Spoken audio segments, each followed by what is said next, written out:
Hey everyone, I want to introduce to you one of our experts, Chris DeLeon. Chris has been part of the IndieCade community, someone I've known for probably about a decade at this point. Chris has been working with IndieCade since 2007. It's been jamming since 2009 or so, was a finalist in IndieCade in 2010, and is now the alumni lead at IndieCade. We've also had many discussions about what it means to game jam and make games, as well as kind of how to start your career from game jamming. So Chris, you want to tell us what you're up to today? Yeah, sure. So these days I run something called Home Team Game Dev. It's an online worldwide remote practice group where it's a little bit like the energy of a jam or like GreenLight, but on a 2 to 6 month schedule. We release every project on time, and I support members directly. The schedule calls me for help on scheduling, programming, game design questions. We have specialists provide support on level design, art, audio, etc. And we've released our 180 games this way the past 8 years. We got podcasts, YouTube, ebooks, audiobooks, stuff like that attached to it. But I support game developers in that format, who often maybe only have a few hours here and there throughout a week, but they make games they want to make. It's all freeware stuff, and so this very much speaks to me. And so when Tyler reached out about GreenLight and what's happening over here, I was like, that's my people. This is what I've dedicated so much of my life and career to. Before it was my career, now doing it for Home Team. I ran college clubs at Georgia Tech and Carnegie Mellon of kind of a similar format, like semesterly projects. And so I love this kind of stuff going on. I used to run a home hobby game dev blog for 5 or 6 years. I think we're going to talk more in a second about just loved making games, and all my life been zigzagging. Whenever I was doing game industry professionally, I was still making games as a hobby on the side. So I just love everything about this and happy to be here. Which leads me to our kind of first question in our tips and tricks chat here. So for you, why do you still game jam, right? You're well over a decade into this career. Why are you still going back and doing these small jams, prototypes? What's the purpose in doing non-commercial projects if you could do commercial projects? Yeah, it's that for me. My priority has been, there's certain things I want to make, right? If you were a singer, there's songs you want to sing. If you're a dancer, there's dances you want to do. And there's stuff we want to produce in the world that may or may not fit what currently there's a good business case to be had for. Is it a saturated market? Will people pay for that form of monetization or whatever? And it can just be, there's a thing I want to create. And it may not be that it has a strong business case, but that doesn't mean it shouldn't exist, right? I think a lot about, like, Bob Ross is teaching people to paint because it's worth painting, not to make your living as a painter. Not to go out there and how much can you charge for your landscapes. It's like, you should do this because it's enriching and it's lovely and it's fun. It's a part of being human. And so it's very much my attitude towards game development, and why I will continue to always be making games that I just want to make, whether or not it has any overlap, whatever, to what I am making my earning and living doing. One of my favorite game jams that I participated in about a decade ago now was Mother's Day Jam, where we made games and the only theme was make it for your mom, right? Like the idea that you could make a game for one other person, it's a greeting card in video game form. I propose a little iPad game. Like, it's a very normal part of life, and I've got friends who do Valentine's Day card games, and it's a great thing. Yeah, and I think for me personally, meeting Chris, I think one of the most fantastic things was the idea, the sort of light bulb moment that hobby game dev could exist, that not all games had to be commercially built. And I think just having that as a mentality, knowing that that's a possibility, and there's no shame in it, right? It's not that you failed to make a commercial product. It's you chose not to make a commercial product. I think that's really important to keep in mind. Not all games need to be okay, how do we make money on it now, right? When you finish a game jam game, I think it's important to then assess, is this a game that we're just happy with it where it was? If we do want to take it further, the kind of next question for Chris and I to go through is, well, what do you do next? If you have decided, yes, we want to do more, what's next for us, Chris? Yeah, so for me, it's often a case of any sort of external validation. This is part of where IndieCade was so helpful early in my career, of a curated show that had a bunch of submissions, picked it out and said, this is an interesting thing worth talking about. Or I do these little experimental prototypes for 7 months. I made an experimental gameplay project every single night on the internet. But I went back and looked at which ones did people actually play. And it doesn't mean it was like a huge spike, but compared to the others, some had 5x, 10x the attention. I went back and doubled down on those. And it's any kind of justification for, let's say you're a band with some friends just doing garage songs. How do you decide which ones to try to, like, really push hard? Well, you play it for people and you figure out, what do people keep asking for? They want us to come back, they talk about. You need some validation outside yourself in whatever form that might take, of press coverage, views on a YouTube video trailer about it, people talking about it, sharing on Twitter. There's no one single right answer to that. It could also be, there's cases I've done a project where there was one trusted advisor, industry mentor, expert, somebody who I trusted the lens of. They said, there's something here. That was all it took from me. That was the validation I needed. Double down on that one. Yep.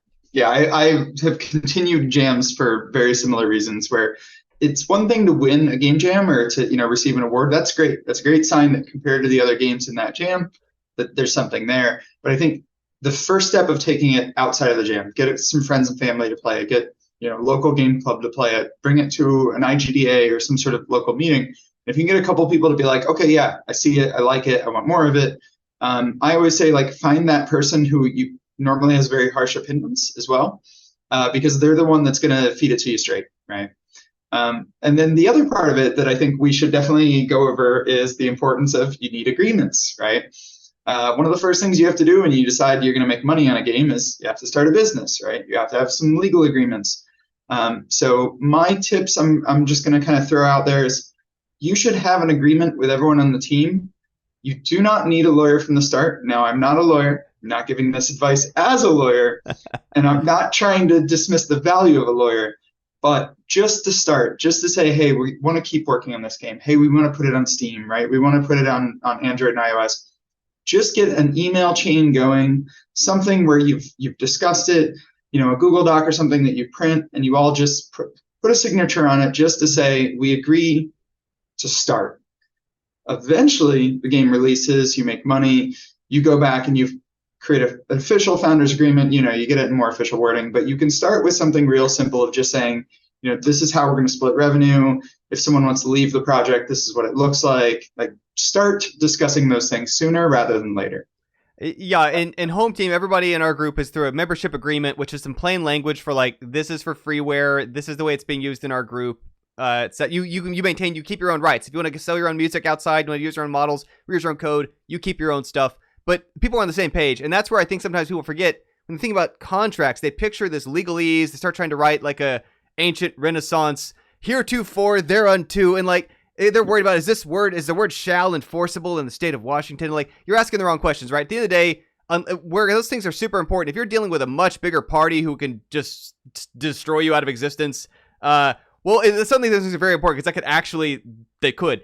When it's small parties, we're like, gosh, neither of you has the time, the money, whatever, to fight this out. You want to get on the same page. You want to make sure you're on the same common understanding. If you both looked at the same words and said, like, yeah, that's consistent with my expectations going into this, and it keeps you out of trouble down the line about, heck, we can't launch a project because one person said, I no longer like you people. We can't use their art because now they've done so much other art that they feel like ashamed of the art they put in there. Just coming to this common terms and plain language about how those things are going to work, how they're going to look. But like you say, and it's tricky because obviously we're not lawyers. I'm not a lawyer either. This is not legal advice. Don't hold us liable. But a note of, certainly there's a whole lot of projects in the world that should exist, are worth doing, involve teams, involve other people. But if your step one was, well, we got to pay a $300 an hour lawyer to draft custom contracts around each of our circumstances, now you're running a business. And that's back to where we're talking about this other thing about, okay, well, how are you going to see ROI on that? How are you going to recoup those costs? Yeah. And you got a different calculation at play. Yep. So the TLDR is, get something in writing now, get it in legalese. It could be an email, something electronically recorded. There's a date stamp on it. You can have evidence they replied. You're on the same page. Yeah. I would highly recommend looking up the term sheets, because ultimately what it comes down to is you're coming up with the basics of a term sheet. So let's move on to the next important question is, one of the other big things that comes from, okay, we've made a prototype, we've made a game jam. It's like, we want to continue it. How long, right? Is this going to be a decade project? Are you going to spend another month on it? How long you continue to make one particular project, I think, is something that everyone should consider within the team. How long do you want to be attached to any individual project? What is potentially your career going to look like? Are some of you looking for jobs? Will someone maybe land a job where an NDA suddenly comes in and non-compete?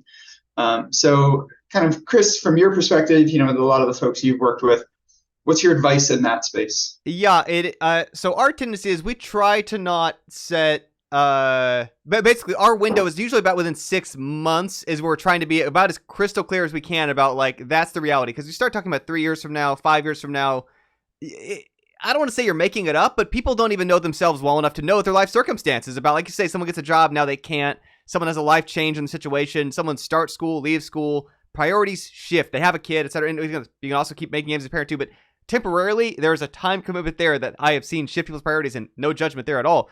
But it is to say, okay, well, how long are we looking at this for? Because I start zooming out, and there are games that people will spend 5 or 10 years on. I like to work on lots of different things, like touch different genres and have different collaborators and make different stuff. That's part of my need as a game developer.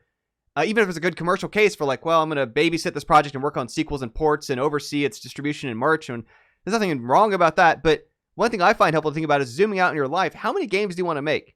Right? And if you're dedicating 10 years to a project, how many of those are fitting in before your, retirement age plus or minus? Yeah. And again, thinking about this, your team stuff, part of why we also would tend to, in home team, cap it about 6 months for our window is what are the obligations to these teammates are you expecting all of them to be on this bus for 5 or 10 years? Because I've had projects people thought they were on there for the long term.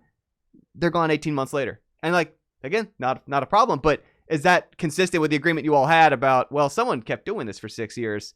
Somebody popped out and hasn't seen it since. And is their stuff still being used? Is it being credited? And like you said, it depends on, okay, the real question is, why are you doing this? Like, what's your reason for this? And if the reason is you wanted a portfolio piece, try to get you a job somewhere, it's going to behoove all of you to have it out there, to have it on Steam, to have it released, to have trailers, to have gone through a full cycle, to have finished the whatever that entails, which is different than I'm really trying to build a launch product for a studio off of this as an arc of this is going to be our whole day jobs for all of us is a different plan and approach than this is a piece of our portfolios. This is a piece of our resumes.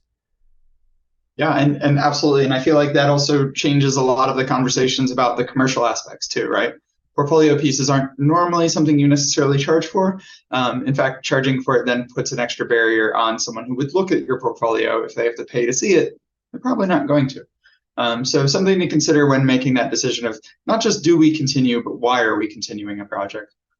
So that brings me to the next question, which is if you are continuing this project, whether it's for a portfolio, whether it's planned for commercial, when do you show it next to the world, Chris? Yeah, so there's a lot of different answers for this, and it's tricky because, again, it depends on, like, why are you doing it, but one thing I will say is that if your goal is to reach people with it, right, which you can't count on anymore, and I say anymore because there were eras, like I did an early launch iPhone game, people, if you put it on an iPhone, people saw it. Like you did an early Steam game, people saw it. You did an early Android game, people saw it. You did an early VR game, people saw it. That is typically not the case for most of these platforms. Valve isn't going to sell your Steam game. Apple's not going to sell your game on the App Store. Like, they don't care. They have so many other things to sell that there's a higher ROI on show this ad to somebody.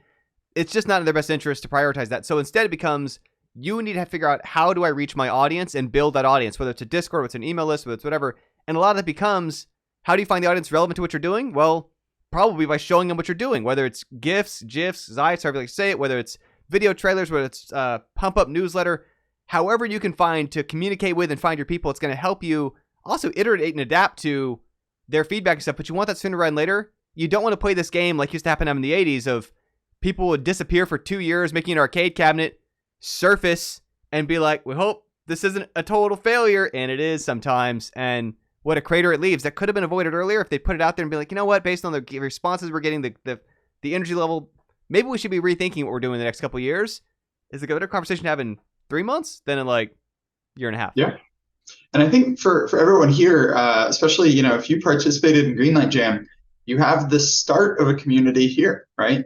You all can ask each other, hey, will you join our private Discord server? And we're going to have a role for playtesters. And we're going to ping you in a couple of months and ask you to try a latest build. This is a great co-dev opportunity, right? Like we QA for you, you QA for us, we give feedback, we kind of create opportunities for each other in a way that you start that community here. However, there's a big caveat to that. Chris, what's the caveat? Sure. So the caveat is that developers, as a part of the population, cannot be your core audience, and to not lose sight of that fact. And like one of my favorite things about making games start my life has been meeting people like Tyler and everyone else I met through IndieCade over the years, and I organized speakers through IndieCade for years, and met so many great people doing it. Go to GDC, meet people, love all this stuff. But as a percentage of the population, the people who are coming at it from the lens of fellow game programmers who look at something and be like, oh, I bet that was really hard to do. Just not a critical mass you can sell something to. So you need to make sure you're also looking for, reaching, prospecting, building upon people who aren't just sharing your interest as a game development person. Again, it's important to have those kind of communities, people who support each other. And as I think about this, right, at an indie scale, you're often not competing directly with each other. It's not like people are going to buy your game or theirs. You got to raise all your boats. You got to look out for each other, give each other feedback, and we see, I mean, part of the Boston indie scene now, had the same thing out in LA, wherever you're at, and it could be online scenes, and home team is part of what people do with each other. Supporting each other is important, but to not confuse that that's a foundation to build on. It's a stepping stone towards, we got to also reach more players, or the numbers just aren't going to be there for sales, for reach, for plays, that kind of stuff. And sort of last follow-up on that, I think it's also important to remember that as a game dev, when you're giving feedback to another game dev about their game, there's you as a player and you as a dev, and they want the feedback from you as a player more. Like, it's hard to accept that. You want to give them tips on how to fix something in Unity. Oh, I see a bug, and maybe I can. They want to know your play experience, right? Now, if you're offering to help to QA, if you're offering to really dive in and help with that, that's a separate conversation. And certainly, I think it's worth having. But ultimately, you have to try to separate that when giving feedback as a dev. You have to break that part of your brain off and just be a player for a little bit of time if you want to give really helpful advice or feedback to your play experience. So with that said, we're going to end with kind of a final piece of advice from both of us. So Chris, what is your final tip for folks who've just finished a 5-week game jam? Yeah, so mine is to, first of all, congratulations. Well done. Amazing. Y'all rock. But to not lose sight of, when you're navigating these different choices, for me, it's always been, I want to make games for my lifetime. And a lot of people have helped and supported and trained and taught up. It's been, we're thinking the long arc. It's never just one project. It's how does this fit into I'm going to keep making games. I'm going to make 5 more games out of this, 10 more games. I'm going to keep making games. And that becomes, for me, a really helpful guiding post. And not just making games, making the kind of games we want to make. And that's part of why, again, I think jams, freeware, non-commercial can still be useful. Even if you do wind up, let's say you take this 5-week game, it goes onto Steam, it blows up, becomes like a main thing you're doing. To not then miss out on, show up with some game jams, keep making some freeware stuff, keep experimenting and learning, and those are great places to still test new skills, meet new people, try other stuff, just kind of get some of the joy you got from the rapid learning phase, which is different from you're kind of babysitting it for years, overseeing reviews, feedback, community management, all valid things, all important part of the work, but you don't want to lose sight of what you like doing about it, and making sure you're doing some of that too. You're fitting that into your life alongside however it starts to intersect your business future. Great. Thanks for that, Chris. And so my last piece of advice is same as Chris, is if you're here and you did GreenLight Jam, like, well done, right? The drop-off rate on a jam like GreenLight is far more than a standard game jam. And even those have a pretty high drop-off rate, right? We see generally about 50% of people actually make it through the end of the jam. So well done, congrats. However, making a game is not it. It's not it. You're not done, right? A lot of the advice we just gave is more about the people side of things, right? Building networks, understanding kind of who's who. Sometimes the game you make from a jam doesn't matter, but the people you jammed with are the ones that you then make another game with and kind of carry on. So for me, I think one of the most important things to consider is you could be the best programmer, you could be the best artist, you could be the best at whatever your technical skills are, whatever your design skills are, whatever they may be. But having those kind of personable skills, being someone other people want to work with or get to know or, kind of see at the next game jam is critical. Making those lasting connections and having that network that you grow over your years is critical to making a sustainable career in games. So, maybe this jam game, you're done with it after GreenLight. That doesn't mean you can't connect with other jammers, whether they were on your team or not, kind of follow up with people later, find out if someone's going to a game conference or, going to PAX or something near you and meeting up with them. Like, keep building those networks because that can be just as important as the games you make and the skills you have. And actually, if I can even throw one thing on top of it, and especially because, and this is fully remote, right? These people are everywhere. So, right, because there are still other opportunities happening where it may not be an in-person conference, you may not have the vacation days, you may not have the travel funds, whatever. But if it's an online thing happening, that means anybody else you jammed with, you met through this, you can let them know about it and attend together. And that's so much more fun to have someone else to talk about it with, to discuss after, to be in the Twitch chat with together, whatever, than if you just show up on your lonesome. And even that's a valuable part of not just, okay, this was a great jam, you walk away like summer camp and never see these people again, but maintaining, are there some connections from that I can keep building on, stay in touch with, and you've got in common, you like game industry stuff, you like game development stuff, use that, find opportunities for each other, connect each other, keep doing stuff together. I'm going to go ahead and take this opportunity and say, if you're watching on Twitch, you're watching on Discord, post your Twitter, post your LinkedIn, post some connections, find ways to keep in touch outside of the jam if you haven't already. And with that said, we're going to go ahead and wrap. So thanks y'all for listening, and good luck to all of the folks who jammed. Yeah. Thanks for having me.